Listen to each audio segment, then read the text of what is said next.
আপনারা দেখছেন বার্তা এক নজর। পশ্চিমবঙ্গ সরকারের শিক্ষা বিভাগের অনুমোদনে ও মালদা জেলা প্রাথমিক বিদ্যালয় সংসদের উদ্যোগে বার্ষিক শিশু চক্রের ক্রীড়া উৎসব প্রতিযোগিতা অনুষ্ঠিত হয়ে গেল বামনগোলা হাই স্কুল মাঠে বামনগোলা চক্রের ক্রীড়া প্রতিযোগিতা অনুষ্ঠিত হয়। মালদা জেলা প্রাথমিক সংসদের বার্ষিক চক্র শিশু ক্রীড়া উৎসব প্রতিযোগিতায় বামনগোলা ব্লকের বিভিন্ন প্রাথমিক বিদ্যালয়ের ছাত্রছাত্রীরা এই প্রতিযোগিতায় অংশগ্রহণ করে। ছোট ছোট শিশুদের এই প্রতিযোগিতার মধ্যে দিয়ে এই ক্রীড়া উৎসব অনুষ্ঠিত হয়।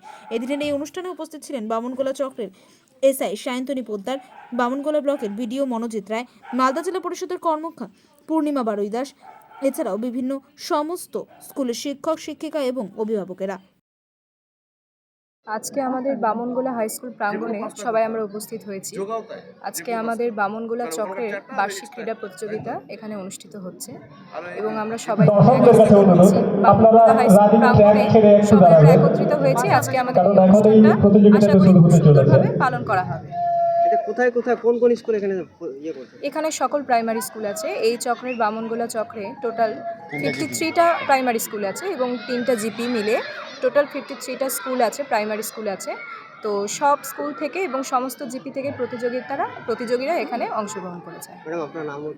আমার নাম হচ্ছে সায়ন্তনী পোদ্দার, আমি বামনগোলার চক্রের এসআই অফ স্কুলস।